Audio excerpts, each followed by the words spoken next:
Yes. Okay. So yes, welcome back. We're so excited that we're finally here. It's been, what, a year? We were just saying on March 15th is when we shut down the doors last year. And for some of you that were here with us, we really thought, oh, 2 weeks, right? We'll get through this stupid virus 2 weeks, and then you guys can come back in, and it'll ever be, be okay. It'll be like the flu bug or something. Well, a year later. And it's been kind of, up and down through the year. It was nice over the summer. We had people doing visits all summer long outside. We've had music outside and activities. And then, of course, with our cold weather, we had to shut all that down. I think our last musical performance was, September? Yeah. And everybody was covered in blankets outside, so we're like, okay, we're done with that. But we've been trying to improvise along the way, trying to find different ways to have families come in and still see their loved ones. We've pushed the bar a little bit. I hope nobody here works for the health department, because I push the bar as far as I can with them. Because, they set guidelines, but nobody knows. Nobody knows really COVID in and out. This is all new to everybody. So I kind of interpret regulations a little different than others and try to bend the rules when I can. But so far, I think we've done really well, especially compared to so many other communities out there. So really, all of last year, we only had one resident that had a positive COVID test. She was positive. She wasn't positive when she moved in. She was positive 2 days after she moved in. 2 days later, she was negative. 2 days later, she was positive. And now I forget, we're not going to test her anymore. And she wasn't sick and had no symptoms. So we're not quite sure if she really was or was not. Luckily, we had our welcome neighborhoods in the back of the community, so she was completely isolated away from all of her other residents, so it didn't spread any further than just her. And it didn't spread to any associates. So we were really lucky on that front to really only have one non-sick resident this whole year. Very fortunate. And then as far as associates are concerned, they have more exposure to the outside world, so we've only had 5 positive associates this entire time. Again, most of those folks were asymptomatic. They contracted it from a family member or who knows where in their job. But our associates are so great, and we've always given them so much leniency that if you feel sick, just tell us you don't come in and you're still going to get paid. So that was the main thing. We don't want you to feel obligated to come to work if you're sick or you have COVID. So Silverado has always put together this kind of workers' compensation program for them that if they do have COVID, they can claim a workers' comp claim and get paid for being off. They have to be off for 10 to 14 days, whether they're sick or not. So Silverado's taking care of us as associates, which is great. And our associates are really stepping up. And anytime they feel any type of little sickness, we're really fortunate out of rapid testing. We can test them right then and there. We can test residents pretty quickly. Rapid testing, as you know, is not always 100% accurate, but it's better than nothing. So it gives us a little reassurance kind of moving forward. We've had that in place since, I want to say December is when we got our rapid test. So making strides, everything, but so far very fortunate that we haven't really had COVID in this community. And over the holidays, we kind of shut it down a little bit. We're doing the window visits up front. That was really because I knew the vaccine was coming. I'm we just got to get through this. And I thought for sure we would have our first vaccine in January. We were on the last on the list. We weren't until, when was our first clinic? February 1st. So, but we made it, and we were very super stringent during that time frame with no positives and made it through. So now we're in this really good spot because everybody at Silverado is vaccinated. I would say majority of residents, 98 to 99% are vaccinated. We're finding that with some of our hospice residents, some people that are kind of more near the end of life, I just don't have a comfort level to be giving them the vaccine at this point, so we're kind of holding back on them. And then, it's not mandatory for residents, so there are some residents who did not get vaccinated, but majority of them are. And a majority of our move-ins coming in are vaccinated, which is good as well. well. We are done with our vaccine clinics. I have no idea how to get any more at this point. I'm very frustrated with the state of Illinois because it's just not readily available to us. So we're talking with our CVS corporate, who also owns Omnicare, who's our pharmacy, that they're gonna hopefully supply us with vaccine. We're thinking it's gonna be the Johnson & Johnson, a single dose. That way, new residents coming in, new associates coming in, we can vaccinate them here ourselves. So that's the hope in the next couple of months. But until that happens, we really don't have an answer for new associates coming in or for new residents coming in. But with the majority of us vaccinated, we shouldn't have these widespread outbreaks like we've seen in some of our other communities and other communities around here. So, more to come. I'll keep everybody kind of updated on when I get information. But at this point, yeah, we can't just take a resident down to a Walgreens at this point.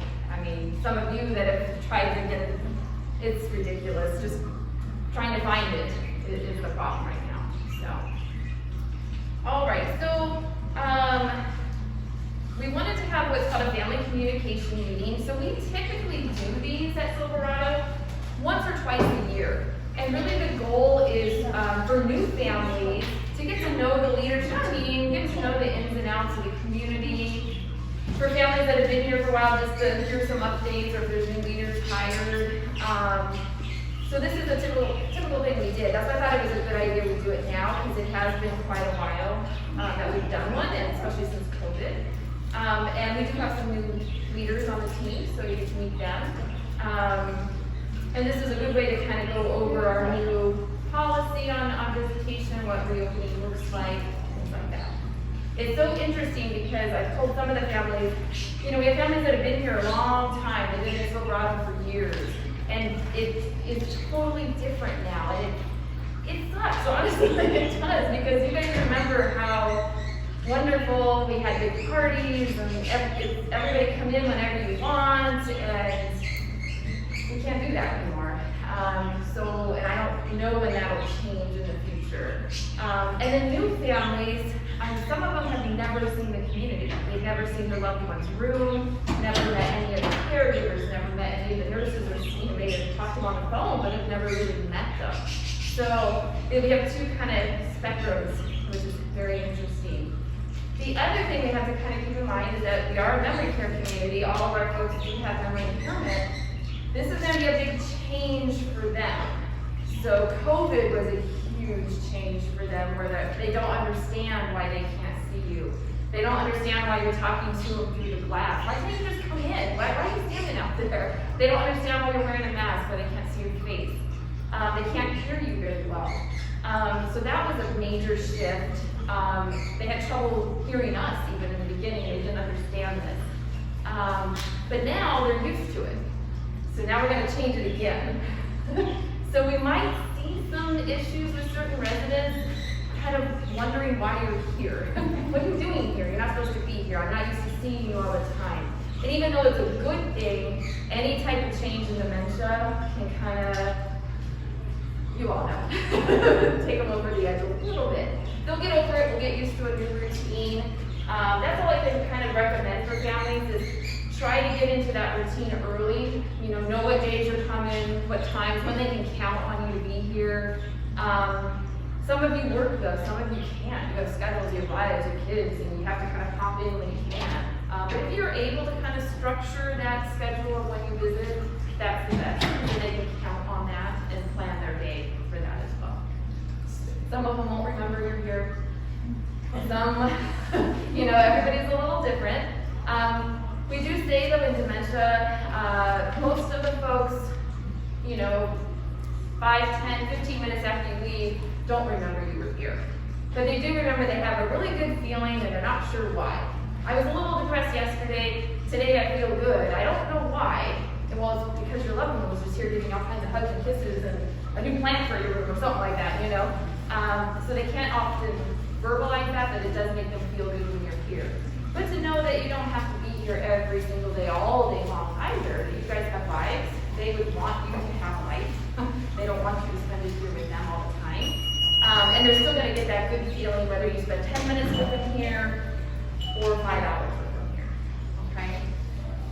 Alrighty, so what I kind of wanted to do is just, I thought we could go over the policy first, some of the rules first. That's kind of my agenda. And then I'm going to introduce each of the leaders, and they have their own little section about their department. Okay. So I gave you all a handout. This is going to be a two-fold. This is the kind of new rules, but it also is going to be your acknowledgement. You only need to sign this once, and then you turn it into Lisa, and you're done. If you want a copy of it, we can give you a copy of it. We do have a new sign-in sheet that starts April 1st. It's basically, we're going to be checking your temperature still, the screening questions for COVID. But it's also, this is just for us, common knowledge. We want to know who's vaccinated. It's not a requirement that you be vaccinated to be here. We're just curious. And I say it's not a requirement now because Silverado sometimes changes policies. They want to see how things go. They want to see how readily available it is out there. We don't know in society, could it be you can't go anywhere without having a vaccine? It could get to that point. We have other countries doing that. Israel, we just heard you cannot go to a restaurant, you can't go to the grocery store unless you have a vaccine card. So, I don't know where we're going with this. It's not a requirement now, but we're just curious who is and who isn't. You can also choose not to answer on the form. Okay, so let's start with the first one. I got the G one. They might fog up. Okay, so we do have visitation hours now, Monday through Sunday, so every day of the week, 10 a.m. to 4 p.m. If you do need visit hours after that, so if you work, feel free to still contact Lisa and schedule something in the evening. She'll bring your loved one up to the conference room. It'll just be like it was before, your half-hour meeting in the conference room after hours, okay? But we still have weekends here, so hopefully that helps out for people that are working. When you come in, you'll sign in at the receptionist desk like you've been doing, and we'll continue to monitor for symptoms and temperature screenings of all visitors. We are asking if visitors are vaccinated, however, this is not a requirement, just we want to know.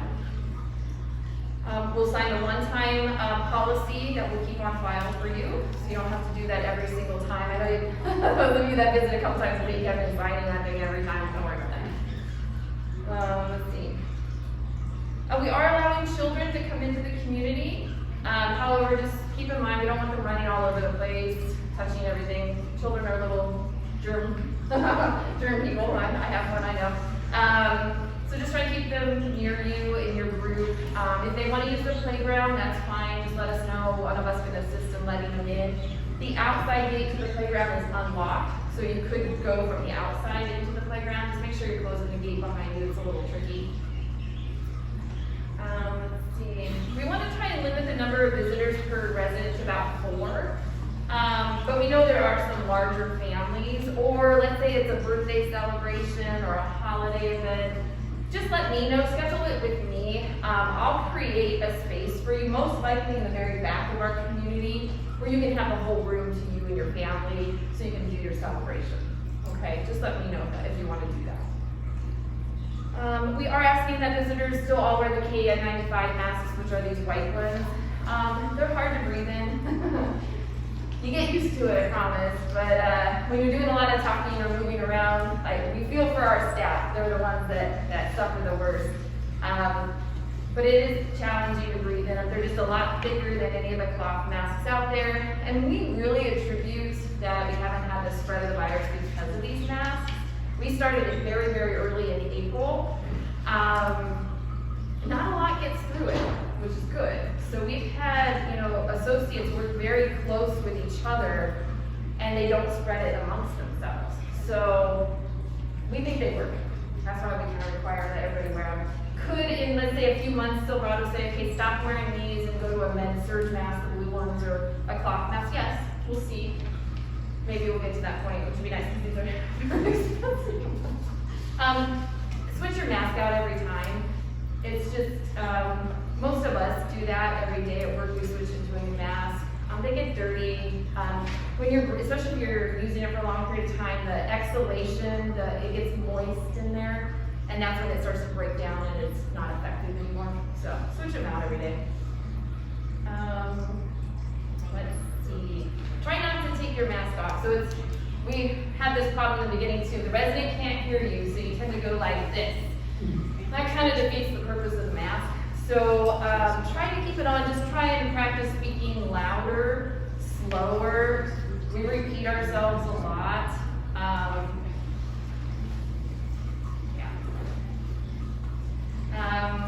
Please follow the public health guidelines of social distancing from those that are not in your immediate group. That's going to be hard too because we're used to all kind of getting together and hugging and talking to the residents we like and hanging out with these families. We're not going to be policing that, okay? But just know that there is some risk kind of mingling with people that are not in your group. So try to avoid that as much as you can. It's hard to avoid the residents. They'll just come right up to you. So,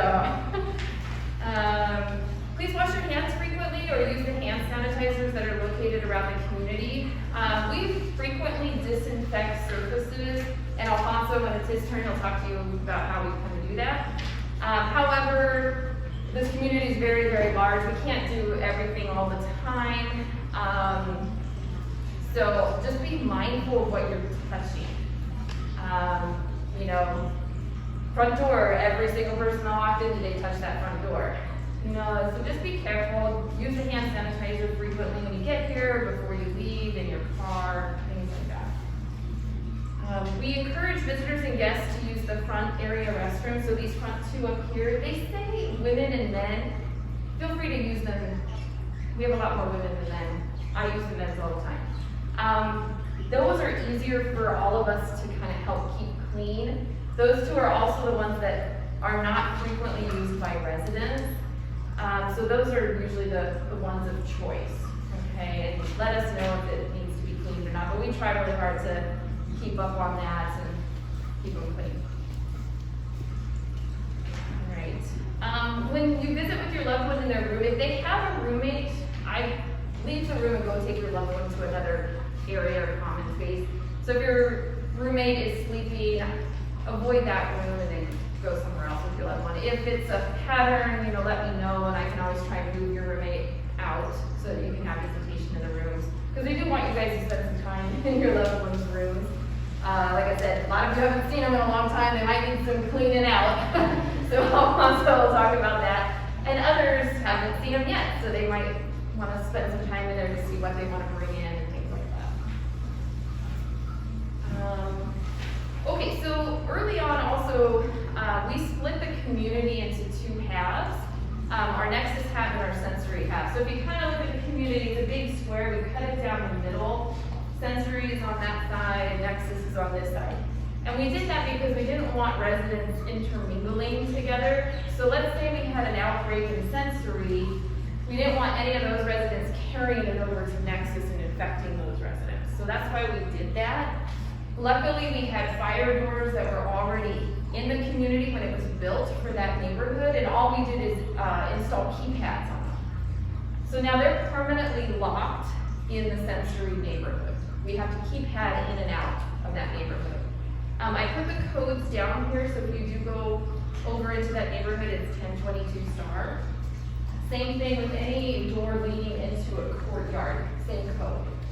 The exterior doors have a different code, and we don't give those codes out to family members for safety purposes. But you should be able to get into the sensory neighborhood if your loved one lives over there, or into any interior courtyard, okay? So in regards to that, well, one of the new rules, we're used to kind of moving about the community. Residents we're used to freely moving about, family members, picking kind of what dining room we wanted to eat in. We're asking you don't do that. We're asking that you kind of stay to your neighborhoods. If your loved one lives over here, that you're over here in the main dining or these activity rooms. If your loved one's in sensory, you're in the sensory dining or the greenhouse or those areas there. With the exception of this front bistro area, that's the common space, okay? So for those of you that have loved ones that live in sensory, Wendy, you can attest to it's an interesting, if you just want something, an interesting day to sit there and watch, because it's fascinating. But it can be a little much, especially during dining experiences. So Feel free to take your loved one up to the bistro dining tables at lunchtime and we'll bring the tray, the food up there, okay? That's a quieter area for you to spend with your loved ones. Some of our families will come at lunchtime and help feed their loved ones. If you don't want to sit in main dining, come on up. Just let the receptionist know by 11, hey, I'm bringing my loved one up to this front bistro area for lunch, okay? But yeah. Sensory can be interesting. Let's see. All right. Unfortunately, visitors are not allowed to eat or drink while they're in the community because we have to take our masks off to do that. We are stocking the front bistro with coffee, hot tea, hot chocolate, water. Reception makes cookies twice a day and snacks. So feel free to get your loved one anything that they would like. If you're here for multiple hours though, I don't expect you to dehydrate. Go ahead, go up there by yourself, take your mask off, drink your drink, drink your coffee, put your mask back on, go about your business. It's just we didn't want families kind of carrying drinks throughout the community, doing it, but feel free to do it up there. Let's see.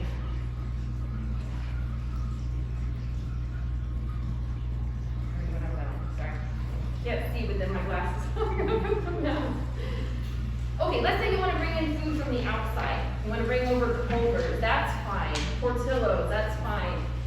You can always bring food to your loved one. Let's say you want to eat it with your loved one. That's when we're going to ask is wait for nicer weather. Let us know, or let the receptionist know. We'll set up tables out here. Silverado's fine. If you want to have Portillo's or Culver's and eat with your loved one, go for it, as long as it's outside. So on the nice days and the summer's coming, that's a good option. We just can't serve you our food. That's the rule, okay? All right. Okay, and then we'll be periodically conducting mass testing in the community of residents and associates. And we also test anyone that presents with a symptom or if they feel they've been exposed to somebody in their immediate family or on the outside. If any of the associates or any of the residents test positive, whether they're asymptomatic or not, we do have to shut down the visitation program. So that's a health department rule. Once we get flagged by them, then we have to go back to kind of strict guidelines. Once you get flagged by them, you have to go 28 days with no new positives. So we really want to try not to get anybody positive. The good news is if a resident comes back positive, they're not going to die from this disease. I'll say that. I'll be the first to say that because they're vaccinated. They might get sick, but they're not going to be hospitalized, and they're not going to die. I'm going to cross my fingers because I said that. So that's the goal of vaccine. It's not that we're not going to come up positive, it's that we're not going to die from it. Okay? So, and we're not going to have these massive outbreaks from it because we're all vaccinated. We have herd immunity here. And just try and keep thinking about that this is a little bubble that we live in. Everybody brings germs to us, whether it's the flu or a norovirus or COVID or a common cold. Our residents are clean. It's just the people that leave and go home and come in, they're bringing it in, and then they infect because we're in such a small little tight space. So if you feel nipply or whatever, but you know you don't have to, just stay home because we don't want anything here. You know, we want to try and keep this clean and keep this visitation program going. Okay? All right, any questions or accommodations, always see me. You can always email me or call me and we can always talk about it. Any questions so far about this? Anything I might have, there's so many variables, so I might have left something off. Are you still testing the residents? Currently, no, because we don't have to. Okay. So again, because we haven't had any positive cases since the beginning of December, we don't have to test. For me, sometimes when you test, you find something. Right. I don't know if I want to find anything right now. Just wondering. Yeah, but if an associate thinks that they're sick or something, we'll test them. So the associates aren't getting tested either? Okay. Not unless they're sick, yeah. But again, once one test positive, then we test everybody, it goes back to the team. Yeah. Anything else I might have left out or any questions that are burning? We can keep, this can be a working document as we go because it's all of us, so.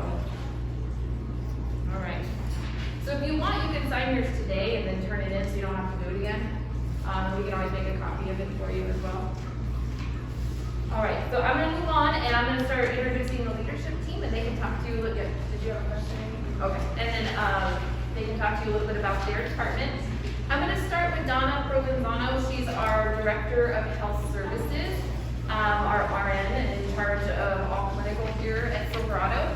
Donna's been with us since December of 2019, is that correct? January 20. January 2020, so right before the pandemic hit. She joined our team, so welcome. All right, so I'll have her come up and she'll go over her department a little bit. Yeah.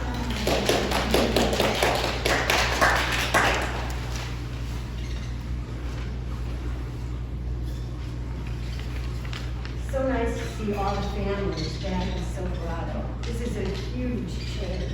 It's going to be a huge change for the residents too. And one of the changes we have in our clinical department is now we have an assistant director of health services, and that would be Amy. So Amy will come up. Come on up, Amy. Amy Order.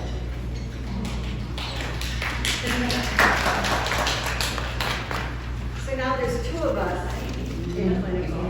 My office is now up front also. This is Amy. She's also a hospice nurse. You want to talk a little bit about the hospice background? Well, I was a hospice nurse for 4 years. So not really yelling. So for 4 years I was a hospice nurse, and I did hospice admissions as well. So total about 5 years of hospice experience. It's come in handy since I've been here. I know I've talked to quite a few family members about hospice and, you know, everything that entails. I think it's helped make decisions a bit easier for some of the families. And prior to that, I was in facilities. So I used to actually, as a hospice nurse, go to Silverado and it was a neighborhood. Thank you.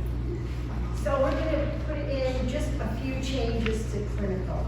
And things will be happening. We'll try something. Maybe if it doesn't work, we'll try something else.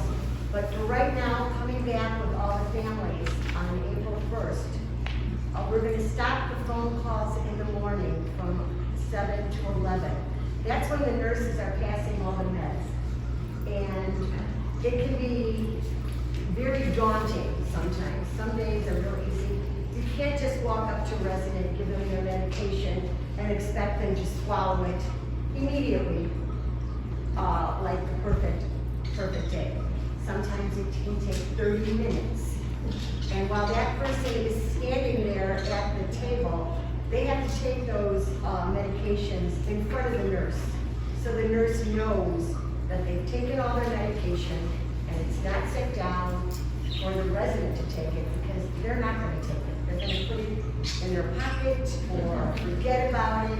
Someone else will think it's can't be pick it up. You can't have any of those accidents happen. So if she's standing with the resident and gets a phone call, it's too distracting. There's too many distractions when that happens. And believe it or not, every phone call is about 30 minutes.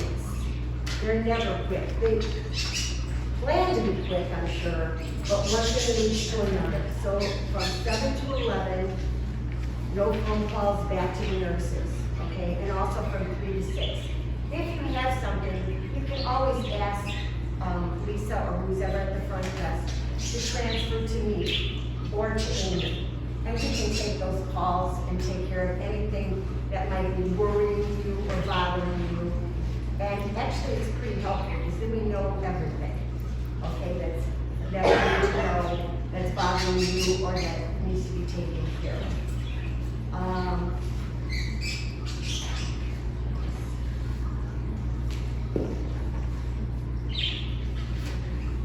My office door is always open. You can always come in there anytime you want and talk to me. It's an open door. You don't need a reservation or anything. Just come on up and ask me whatever you need. I have all the time in the world to spend with all of you. So if you have any concerns or things that bother you, Amy and I are at your service all the time. And I'll open it up to you. Do you have any questions that you want to ask clinical team? Because we're in charge of all the labs, medications, behaviors, And things change day to day. It can change hour to hour, it can even change every 30 minutes or minute to minute. 1 minute somebody was fine, next minute they're not. That's how quickly it happens. Same thing with cognition. One day they're fine, the next day you see a decline, and you think, oh, is it just today? Could be. But then it stays longer and longer and longer. So, does anybody have any questions for the clinical team before we pass it on to somebody else? You want to go over care plans, the new? Oh, yeah, that's right. Care plans. Care plans are now every 6 months. We'll be sending out information for everybody when their appointment will be for a care plan. And now you can come in for a care plan, you can take things. This will make a huge difference. That's right for care plans. Okay. Anybody have any questions? Wendy? Does the new call policy start April 1st, or is that effective? Well, it should start now, but I want me to give you a date first. Get all your calls in. What's that? I said it should start now, but if you want to start April 1st, get all your calls in that you want. April 1st. Also, I want to thank both of you for the tremendous job, for everyone actually, but for you for a tremendous job of being accessible and being able to assess and let families know what's shaking, because that's been invaluable, so thank you. Well, it's pretty amazing, I think, that with all the residents and everything that's been going on in every other community, that we have had virtually no COVID. No one has died of COVID here. We've had residents pass away, but it hasn't been from COVID. Everybody works so hard, and it takes so much. Oh, one thing I would like to say is when you do start coming in April 1st, the first thing I want you to do is wash your hands. That's the biggest thing you can do, soap and water. So go into the bathroom, wash your hands with soap and water. That's the best way to stop any COVID. And wear the mask. That is so, so important. That was the only question about phone calls? That's the easiest ever. Thank you. All right, thanks, ladies. There's also a hand washing sink in the bistro, this area, so in the restrooms or up here. Okay, so moving on. We're gonna move on to our plant operation team, which is Alfonso Gutera, and how long have you been here, Alfonso? Let me guess, I gotta guess. 6, 7 years. 7.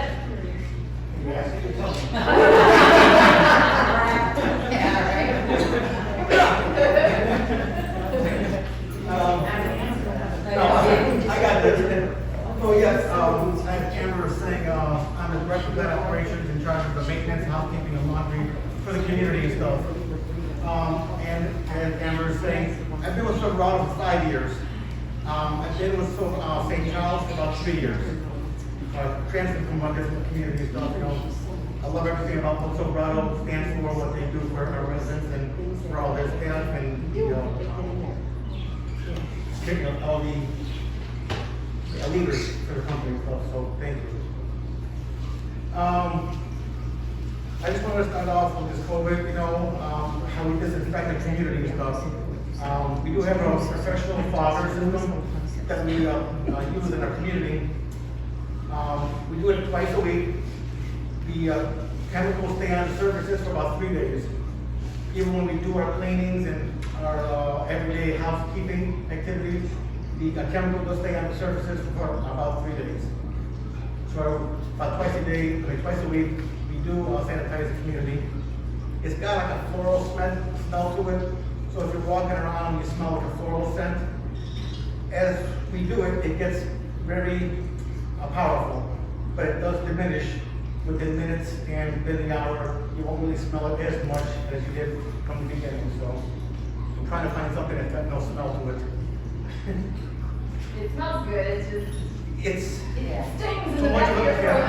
that's a good thing. Okay, I'm trying to do this without getting my eyeglasses all fogged up.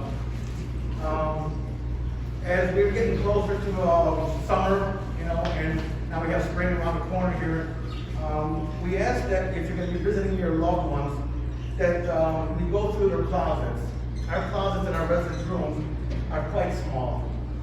Not that small, but we are, limited to space. So we ask if you can, bring any large items like coats, jackets, winter apparel back home, and only bring us the winter, the summer apparel for the residents and stuff. So, when our residents first come into the community, we do label all their clothes with their names on it and stuff. And also that goes with, you bring in the family's clothing, just please don't bring it to Lisa or the receptionist, and we'll label those and bring them to the residence room.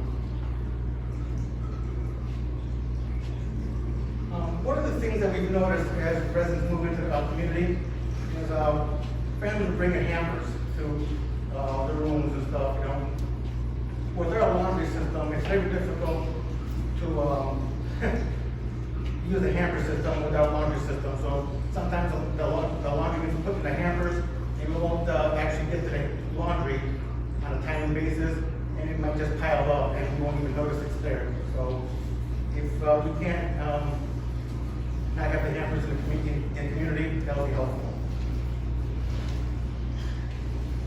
When the laundry does go into the laundry room, we have about a 24 to 48 hour turnaround time for laundry. So whatever clothes go in, within 2 days, they should be back in the residence room.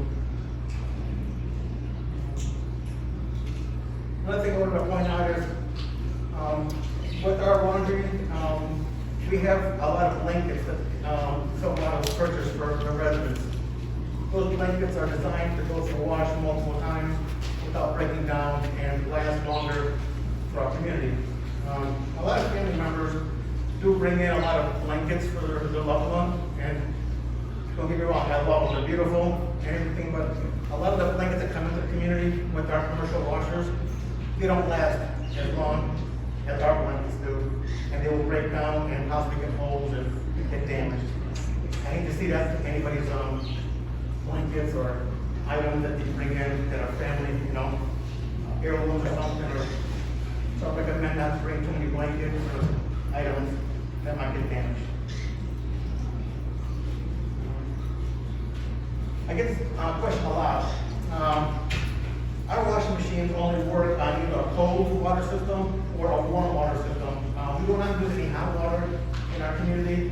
Our detergents are designed to work on cold and warm settings. The hot settings, it's going to be shrinking clothes if we use them, so we don't use it.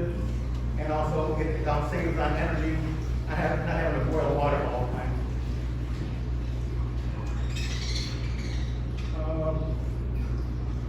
Another thing is our soaps are hypoallergenic, so it's very great for the skin of our residents and stuff. It won't give any itching or rashes or anything like that. A lot of families like to bring in their own detergents. Unfortunately, with the commercial washers we get, it's very difficult to integrate the soaps into our washing machine system. So we got a plumb system for our chemicals. So. Another thing that we're looking at when we're resident clothes come into the community, leather items, suede items, dry clean items, those kind of items, cannot go through our wash because technically leather will shrink, suede will, disintegrate. Of course, anything with the strings or tassels and stuff, we recommend that we don't have any of those things going to our washing machines that could get damaged and stuff. On maintenance side of the community, our resident rooms are designated for whatever outlets that we have. A lot of things that come in are like refrigerators, heaters, and stuff. Those items can trip our resident rooms breakers. So we ask, for the winter and stuff like that, no heaters, try to keep the refrigerators to a minimum for the resident rooms. They weren't designed for a lot of electronics. A basic TV is fine, a cable box and stuff maybe and stuff. and like a clock or something, but they weren't designed for a lot of higher end items. So with this, our resident rooms are currently locked on the sensory side and on some of our next side of the rooms. At the front desk, we're gonna have keys that the families can sign out. Those keys are gonna have a key for the room, one key for the bathroom closet, and one key for the resident closet for the clothes. So please, sign it in and sign it out with Lisa or with the receptionist, please.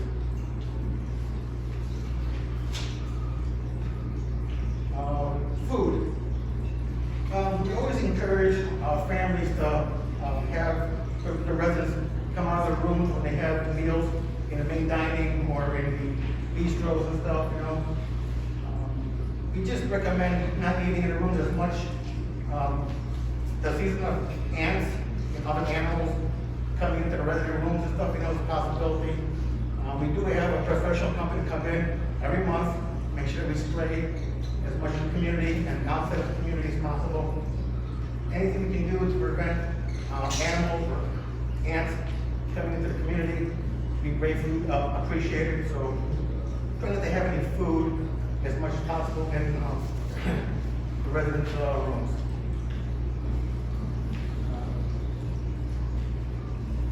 One of the last things is flowers and plants. Love them. They make the place beautiful and stuff. Just know that as the flowers get older, they will start to stink in the room. So, as housekeeping, we will take those plants out of the room and throw them out. And Amber already spoke about the doors. So the codes, she mentioned about the 1022 for both emergency doors and plus all the doors going out the courtyard. The codes on your papers. If you have any questions, let me know. I have a question on Yes.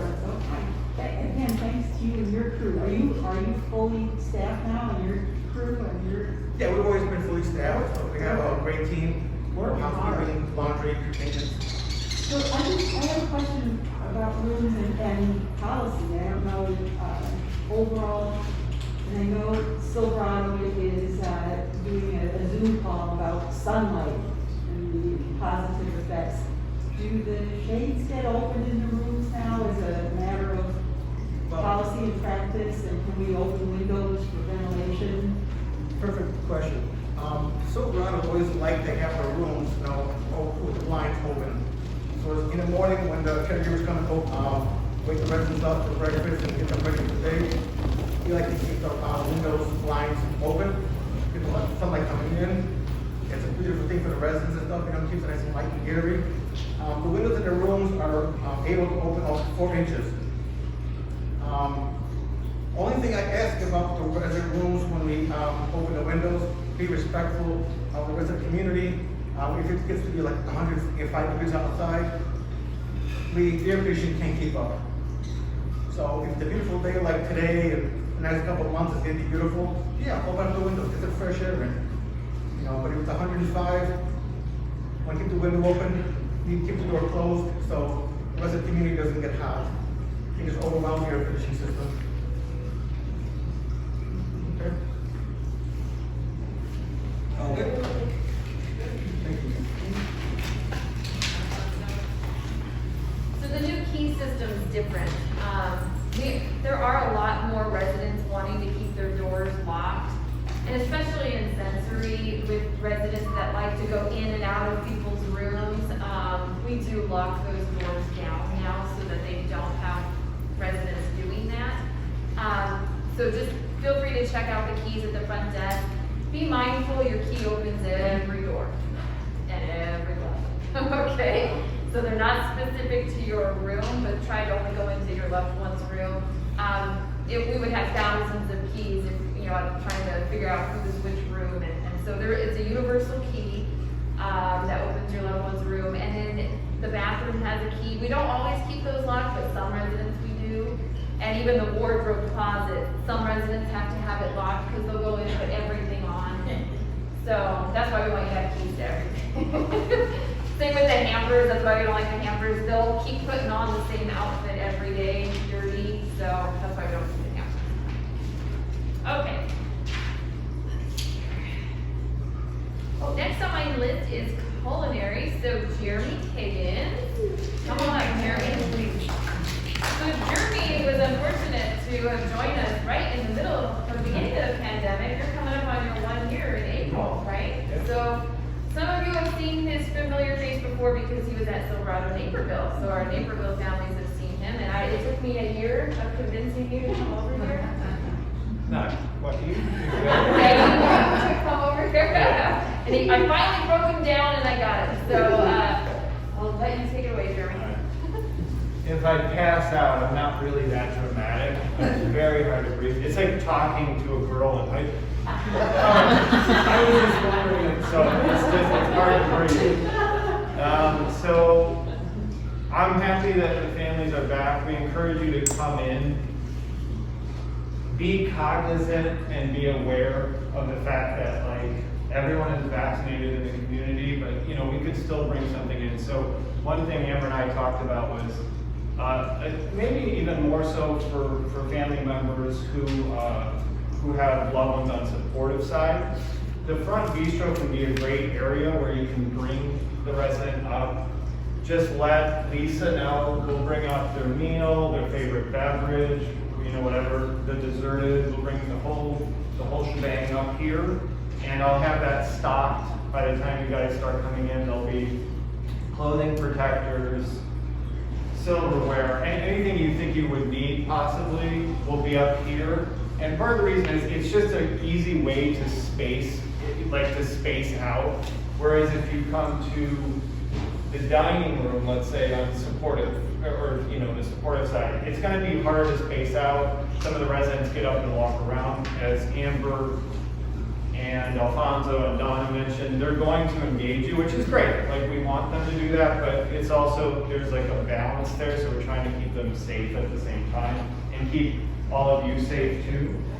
Because I go home, right? And my wife is a Starbucks manager, so she's around other people. So we're trying to still keep it confined, but open it up. And Amber's doing a good job of trying to kind of get that in motion. So the front bistro can be that area. For residents who, like Gladys, for example, is on this side, what we can do is come in, but again, be aware that the resident may be a little confused as to why you're not eating with them. Do your best. I mean, I'm happy to help explain them here, but just be aware of that too, that it's gonna be, I don't wanna say don't come in at meal times because it's a great time to come in, but it's also gonna be mildly confusing to them why you're not partaking of the meal. Oh, come on, it's no big deal. Here, get her a plate, and it's gonna create kind of an odd situation. So just be cognizant of that, and we'll do what we can. See, I told you I was gonna choke up when I was talking to girl. So we'll do the same thing. We'll try and kind of navigate that. It's a lot of improvisation. As Donna said, there's no here's how it goes. Every day is completely different. It always has been, and with this situation, it just got much more complicated. So the front bistro will be stocked with water, coffee, tea, snacks, fruit, anything like that. If you are going to eat, I would really, I think you mentioned it already, but I'd rather you not do that directly with the resident. You're welcome to partake in any of those things, but maybe just do that when no one's around or after the resident has gone back to the room or to an activity or something. Again, we're trying to keep them as safe as possible. Hot towels will be up here and in both dining rooms. They're soaked with tea tree and lemon oil, so they're kind of like a disinfectant thing. They smell good too. And we wipe down everyone's hands and we hand them out to the residents so they can wipe down their hands before their meal. It's just a nice thing to do anyway, but it's also I think it's kind of imperative because we can't always get them right to the bathroom to wash their hands, so it's kind of just like a backup plan to make sure everyone's hands are clean before they eat. There'll be a bin under the sink here if you have any dirty dishes after assisting your loved one with eating. You can just put them right in the bin. You can also just like leave them on the table, and my staff kind of goes back and forth throughout the day. I go back and forth throughout the day, so we'll grab them as we can. One thing you'll notice when you come to visit is we've suspended the use of linen and linen napkins during the pandemic. We're gonna continue that temporarily because I really think that's been super effective, not just against COVID, but against germs and viral issues in general. Unfortunately, some of the residents, you'll see them do things like without thinking where they think they have their napkin, instead what they have is a tablecloth, and will wipe their face with the tablecloth, they leave, and a new resident who eats a little later comes and sits in that exact spot. We usually try and go like, hey, why don't you just sit here? Sometimes we don't want to. So we're still gonna suspend the use of that temporarily. As much as you guys would like to get back to normalcy, hopefully, I don't want to put a time on that, but hopefully sooner than later we'll get back to doing the things that we normally do. It's been, as Amber said, I came here right at the start of this. I think it's a testament to Amber, to Donna, to Alfonso, to the whole team. I was somewhere else, is how I'll say it. And part of the reason I came here was I met with Amber and I kind of saw the practices in place.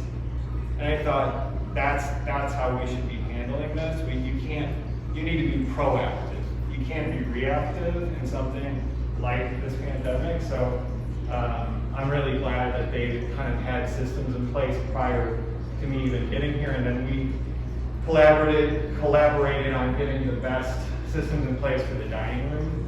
So some of those, like I said, they're augmented, and hopefully we'll phase back into doing things the way we traditionally do them. If you have any diet concerns, like let's say your loved one is struggling to eat the regular meal and you think maybe they should be on a chop meal or mechanical, you're welcome to tell me that, but you should always know that I personally can't change that. That has to go through nursing. I just basically change it on the card. We augment it in the kitchen, no big deal.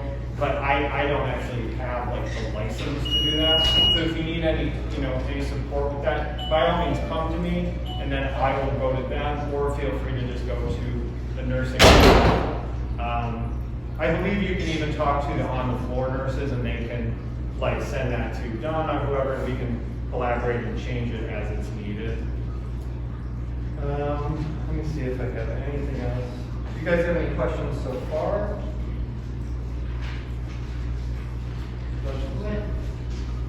When you take your loved one to the bistro, Yeah. I'm always told by the hospice nurse how much out of face, whether they have a distractors or cord or face wash. Do I need to let someone know how much he pays when you said just to place in the Yes, you should. You can. Like I said, we'll be kind of coming back and forth because we can't just go here you go and take off. Yeah. So yeah, I would like to know that, or one of my staff. I'll tell them that might be information they'll get, because I generally make a note of things like that day to day. If John, whoever the person is, John didn't eat breakfast and he's not really eating much lunch, that's a cue that something's off.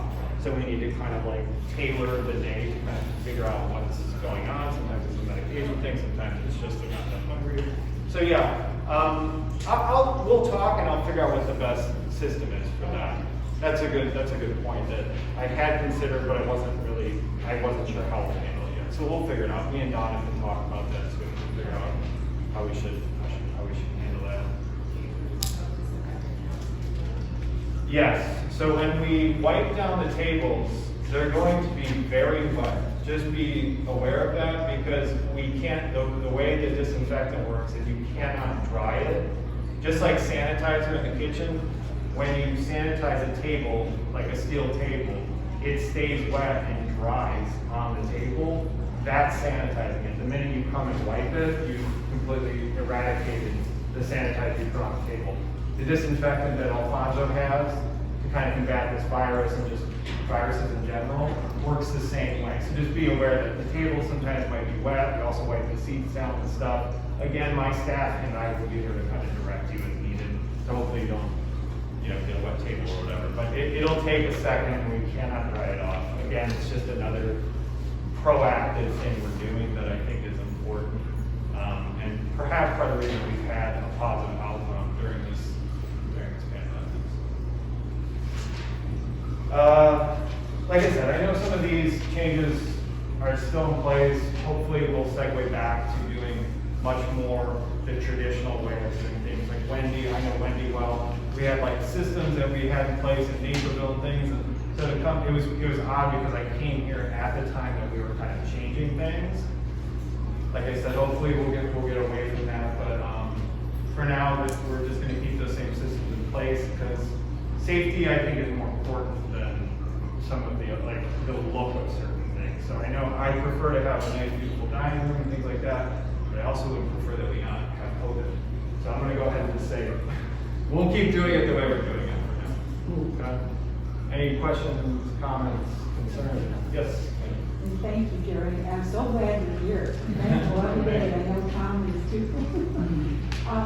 Do you use any disposable dishware anymore? Is that used or? The only time we use that, and I'm sure that I kind of made the call on this, I didn't ask anyone, is when we have someone new moving in the community, we'll use disposableware temporarily until, we were doing this, I don't know how this will change, thus, moving forward. But when no one was vaccinated yet or anything, and we were moving people in, we would put their food on disposableware, so that when we brought it back to the kitchen, if they had just eaten, it was just, again, like a line of defense to kind of say, let's just put it in the garbage rather than bring it in the kitchen. Now it sits next to other dishes. Yes, we use superheated water and sanitizers, but we didn't know in the beginning what did or didn't prevent the virus. So that's the only disposableware we do use normally. I will have just some disposableware up here anyway, in case someone goes to Culver's and brings food and they want to just have, there'll be rolled silverware that's disposable and plates and napkins. So you're the reason my mom's gained all the weight. And my wife. Yeah. I'm just curious, do you take requests?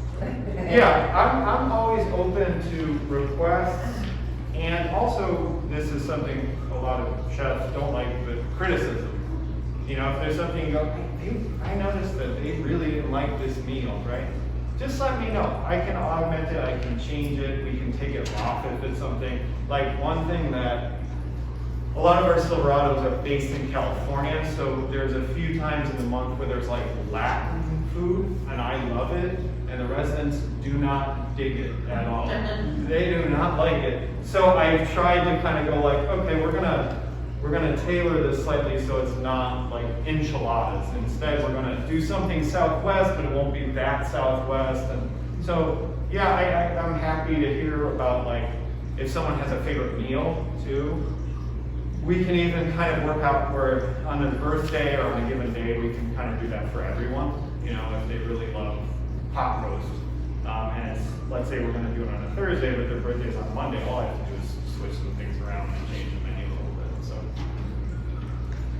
Do they still have the option to get, they don't- Yeah, we can do a burger. I try and keep it simple and stuff that I know they'll eat. And Yeah. I'm sorry to say, but a lot of that is kind of in the easy, fast foodie kind of realm, because at the end of the day, I want them to get the calories. Yeah, I try and it can even be a deli sandwich or something, but usually they want something warm, especially, but that might change in the summer. And in the summer, there might be more things I try, when we have a free day on the menu, I try and throw in things that I know that they'll like. And I remember we did a deli sandwich the other day, and it was really warm out, and everybody cleared their plates. I was just okay, well that worked out well. Because they didn't really want at lunch during a warmer day. So, but yeah, just feel free to ask. Like I said, if what's that?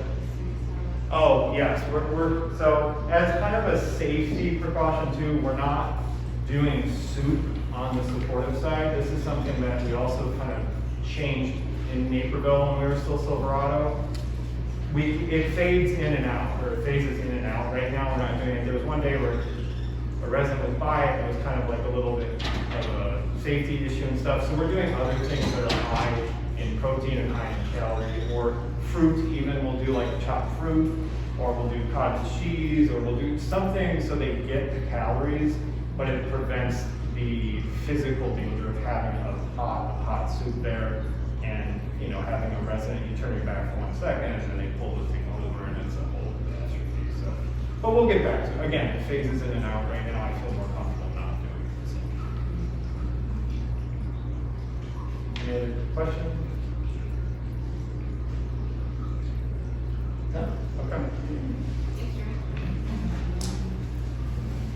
All right. The next person up is for engagements is Mary Ann Miller.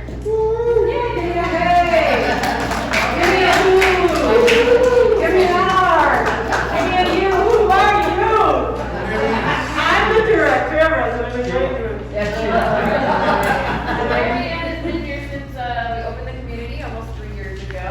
So, and unfortunately, her department is suffering the most right now. So we're going to give her department a little bit of leeway. But as I told you, things change at Silverado, and we did mandate that the vaccine be mandatory for associates. And unfortunately, almost everybody in her department decided not to get it. So they don't work for us anymore. That's how it goes. You don't get the vaccine, you don't work for us. So she's starting over and rebuilding her team. Our new person actually started today. Her name's Gwen. Go ahead and wave, Gwen. Yeah, Gwen. So I'll let Mary Ann take it from here. Thanks, I was getting in the right place. Hi, I'm Mary Ann Miller, as she said, and I'm so shy. No, that's not it. I don't give very good speeches, so everybody else is like looking at me and stuff, but I'm gonna read what I'm supposed to tell you, and if you have any questions, just stop me. We introduced, she'll do Nexus, Gwen Caparo, and this actually is her first day, and she's already jumped into organizing me.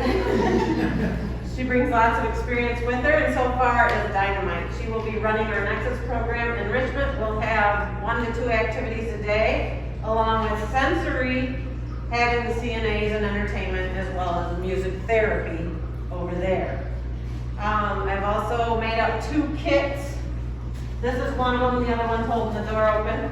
And these are the family kits. You can take them off from the reception desk. They have stuff in there for you to do with your loved one, because we're not going to rip them away from you while you're visiting with them. And you might just, want to do the adult coloring or the reading. And there's a bottle of water in there, and Kleenex and puzzles and just stuff to do, stuff to talk to your loved one about. So because you're going to be in kind of your own little space with them. Let's see. As far as the 3 programs, you know that we have the Nexus, which is our highest functioning group of residents. They need an MMSE of 20 for them to qualify for that, but we also consider how social they are, how much they add to the activity and what they add, which includes how disruptive they may be to the activity, or that they are just sitting and enjoying what is going on around them. There is no exact formula for Nexus. We just get to know each individual resident, each leader does, and as a leadership team, we all give our input on where the resident will be most successful, because that's what's important, is for them to be successful and happy. It's not important for them to build that gingerbread house because they always did that. It's important that they feel good at what they're doing. So we'll concentrate more on that. And that's Nexus. A Nexus day will typically look like this, but not without additions and modifications. We will have news of many types from many sources about 9:30, 10 o'clock. And then we have Genesis, our physical therapy in home here. do the exercise and strengthening on 3 days a week. We do the other exercise on Tuesdays and Thursdays. Then we split up and go into lunch, where we will typically have a cognitive game in the main dining room while waiting for lunchtime. In the afternoon, we will have bingo or men's club or craft being done depending on what day of the week it is. After that, we have music or drums or one-on-ones. Make that rhyme. Our enrichment residents, which is our middle group, is not a very big group at this time, but we are growing and moving wonderful enrichment residents in every day. Thank you to Jackie and Vicki. These are people that do not meet the mood vibe nexus and do not score on the MMSE as high as a Nexus person might. They will be integrated into some of the activities that Nexus does, and then they will have one or two of their own activities, such as a music appreciation, movies, gardening, or just like courtyard papers or category sorts. Because we don't, it's just Gwen and I in the department right now, we will really put the enrichment people with the Nexus people during the day, just so everybody gets some stimulation. Sensory, you know, sensory's over here. Sensory is on the other side of our home, and they will be the residents that perhaps have behaviors or issues that make it not so easy for them to participate in an enrichment or Nexus group. They need the extra care that the nurse and CNAs can give them all day. CNAs and volunteers will be doing some of the activities over in sensory. These include spa day, painting nails, the parachute, music and bowling or balloon toss or gardening. Speaking of volunteers, we will start growing that program again. So if you know of anyone that would like to volunteer, let me know or one of the leaders know. And yes, they would have to have the COVID-19 vaccine. Okay? So we did have like 5, before COVID, we had 5 really strong volunteers. And of course, they couldn't come in anymore because nobody knew anything about COVID. But now that we do, now that we know our place is vaccinated, and we'll have the volunteers also be vaccinated. We have mentioned before that you can decorate your loved ones' rooms and door for the holidays and seasons. If you don't wish to do that, then we will supply the door decor from Our Ladies Club making the wreaths. Also, if you do have decor that is not in season, please take that home with you because the bedrooms are too small to hold all the holidays. And I know that because I have a really big closet and it is full. We're gonna start again Monday Music Mania. And that's, you know, how we would have it on Saturday, we'd have it on Sunday. Well, we're having it on Monday this time at 2 o'clock on Mondays. So if you'd like to visit and enjoy that entertainment with your loved ones, that is also a great idea. We will have to keep our distance with other families during that time, but we will take it outside whenever the weather is appropriate. So if we can go outside, we're gonna go outside. We utilized this a whole bunch before. As far as Easter, since we open up April 1st, our first holiday is Easter, and it's April 4th, Sunday. The Easter egg hunt will be on Easter this year from 12 to 1.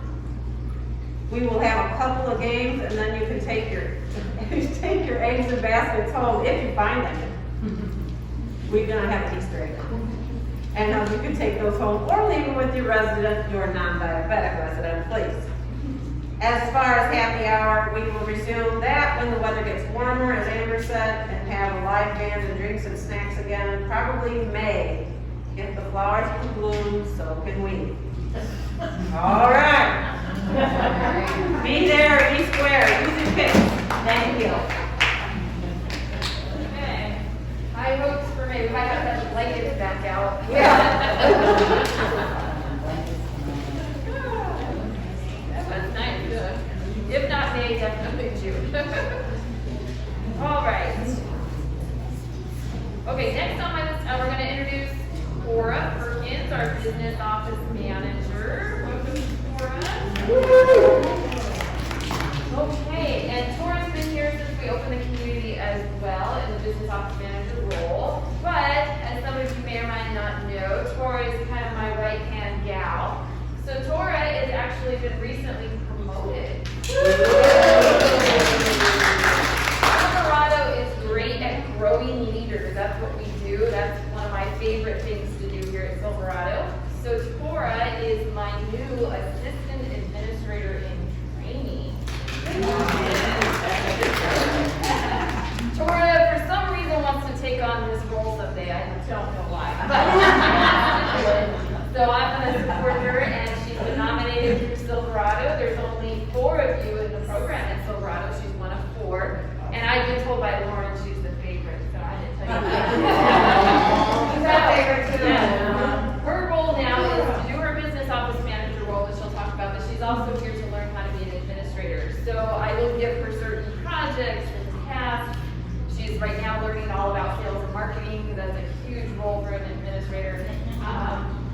What does that mean for Tora's future? I'm not gonna lie, they'll take her from us. They will. So she's willing to relocate anywhere. That's one of the requirements of being in what we call an AIT, administrator in training. And you might be out in California someday. That might be wonderful. So hopefully we'll keep her as long as we can. But yeah, her role will eventually progress and move into her own community. Maybe here. Maybe they open another one here. That'd be awesome. So Did you stay here? no, I'm not leaving here.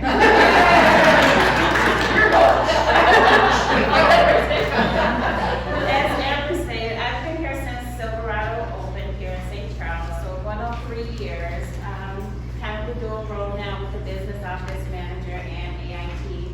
So kind of get the best of both worlds. Part of my role as a business office manager, I do your monthly statements, so if you guys have questions about that, or I help you with the long-term care, so I take care of those things for you. I also am kind of really close hand-in-hand with the residents as well. So I kind of help the CNAs out with them, with care. So that's why when some of you guys ask me questions about them, I can kind of tell you what's going on with them, because I'm right there with them if they need it in hands-on. I'll just say that. Lisa is our administrative assistant. Amber talked about that earlier. Lisa's kind of a catch-me-all. She takes the reservations for like once we start opening up and sending residents out for appointments. So you would schedule that through Lisa, Marianne, and Alfonso. She also still schedules the visits. So like Amber said, if you can't come during that 10 to 4 hour, you can schedule your 30-minute visits during the receptionist hours, because that way someone is here to monitor that and then let you in and out of the building. What else can I tell you guys about? Lisa does the FaceTimes as well. Donna also spoke about the calls during the day when the nurses are passing the meds.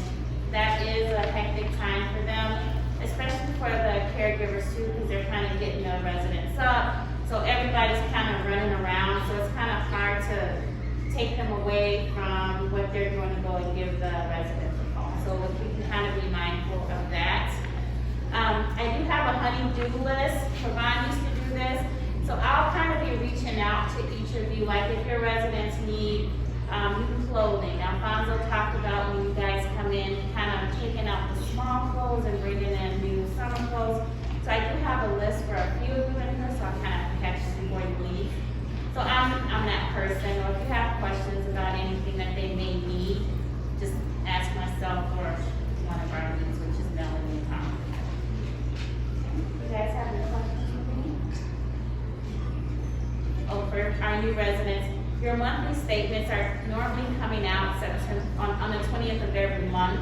If you have long-term care, I typically send them out depending on the long-term care company, either the 20th or the 1st of the following month. I'll just say John Hancock in particular, they like it for the 1st of the following month, so you can't send it in between months. So if you guys have questions about that, just let me know. Okay? All right. Thank you.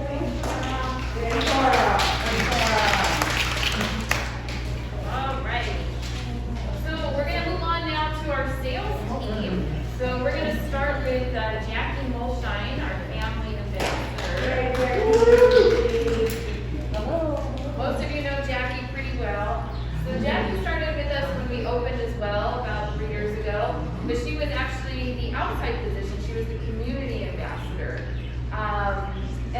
COVID hit, and we didn't have a family ambassador for a long time.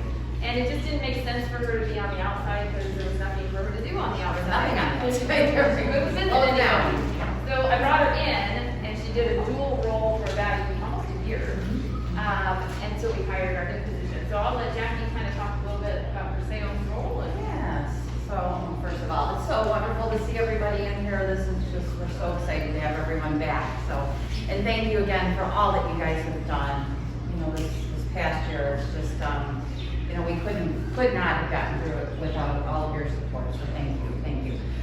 So from a family ambassador role, I know I've met everybody kind of in different points since we've been open. So my role as a family ambassador is really to work with new families from the initial phone call in, providing education and informing them kind of the ins and outs of Silverado, the whys of what we do, and really, you know, engaging with new families and really trying to assist and really making a difference in their lives. So for those of you who are new and have experienced, we've obviously had a new admissions procedure because of COVID.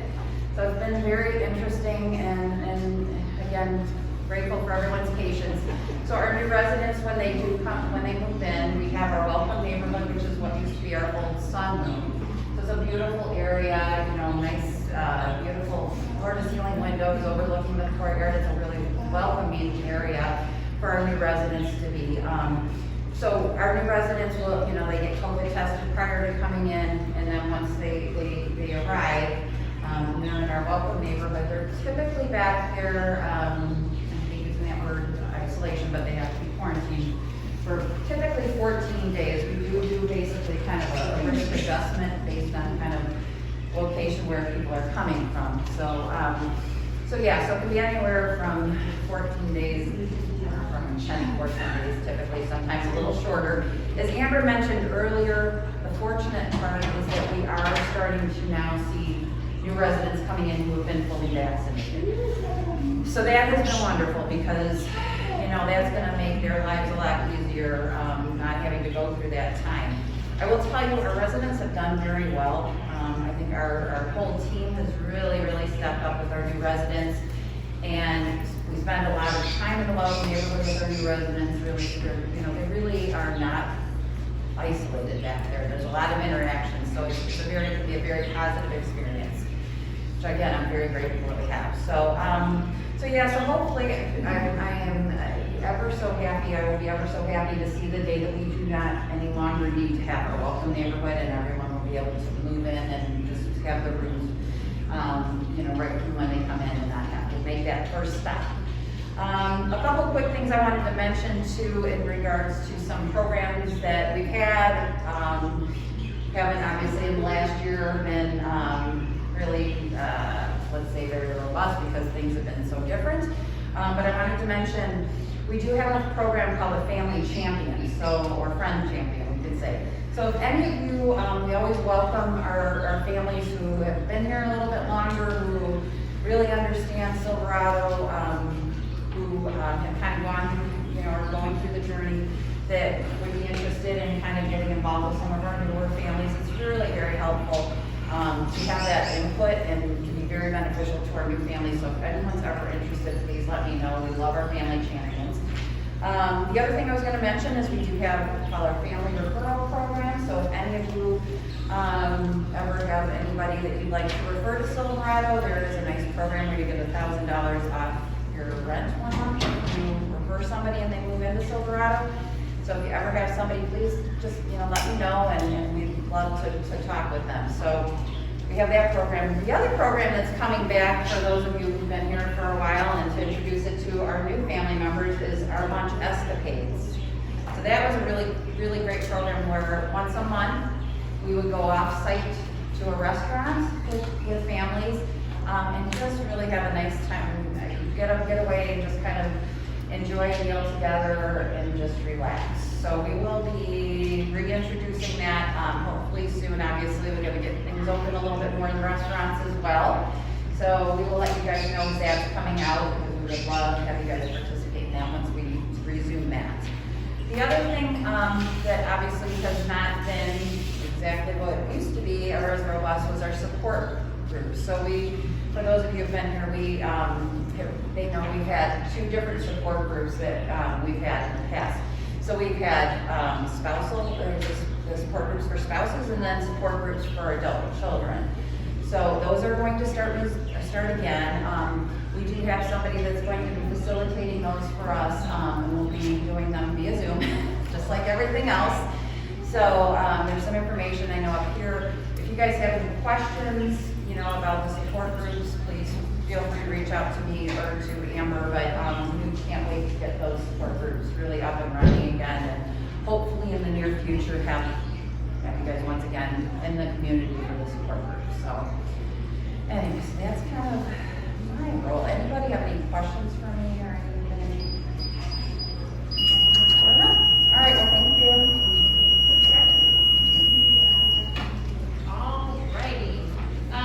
Let's see, our next, save the best for last. Our community ambassador, our new community ambassador is Vicki Montgomery. Welcome. Vicki has been with us a month? A month and a half. Yeah, okay. So I'll let Vicki kind of share what she does and her role. Yeah, I guess I'm actually coming up onto the 2-month mark here soon. So I joined the team at the very end of January, and prior to that, I was still in the senior industry, but at a law firm, an elder law firm, about a mile or so down the road. And so I do have a lot of connections in the area that can still benefit Silverado. So community ambassador, you probably don't see me around the community much because I'm out and about building relationships, to bring business into the community, to help find partnerships that can benefit our residents. I'm really the face of Silverado out in the public. So a couple of the groups that may be of interest to you are the Alzheimer's Walk. So I happen to be the chair of the Fox Valley Walk to End Alzheimer's that takes place in September in Potawatomi Park. We also do our own walk here in the community that you and our residents are able to take part in. We also are part of a couple different dementia-friendly groups. So probably most of you haven't heard about dementia-friendly. It's a newer movement here in the area. Jackie and I are co-chairs of the Tri-Cities Dementia-Friendly Group. I'm also a member of Elgin and Naperville groups. So the objective of those groups is to really raise awareness about dementia in any kind of area of business, from banks to restaurants to grocery stores, and the list goes on. Each of these groups are working towards educating both the businesses, the area businesses, and the consumers, the families who may benefit from additional dementia education resources. So we're working hard to build that group and hope to be in the Tri-Cities area, roll out some education opportunities in the very near future. I also work with some of the off-site support groups, trying to build that relationship and provide support needed to caregivers. One time that you may see me is if you're a resident, if you're a family member, needs to make a trip to the hospital. So here at Silverado, we don't like to send them to the hospital on their own. We like to have one of our staff members, our associates, go with them. So frequently, I will be that person to meet you at the hospital and be the liaison between Silverado and the medical staff.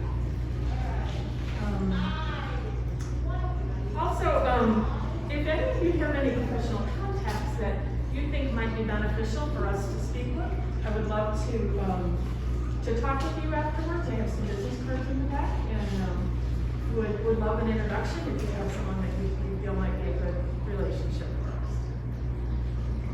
Any questions? And of course, if you're interested in that dementia-friendly group, we're happy to get you connected with that as well. All right.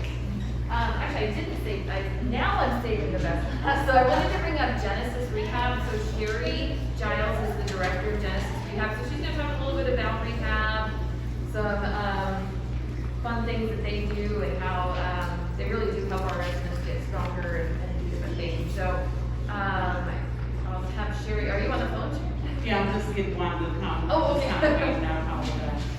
All All right, so any other questions before Sherry comes up to talk about rehab for me or resting? I have a question about the form. Does any visitor that comes here need to fill this out to keep on file? So like the Town Sisters here? Right, Okay. it's just the one time and then they're done. Okay, very good. Thank you.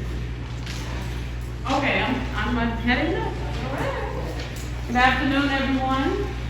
I know a lot of you just through conversation on the phone or direct contact and working with the patients, so it's good to see everybody back here in the facility.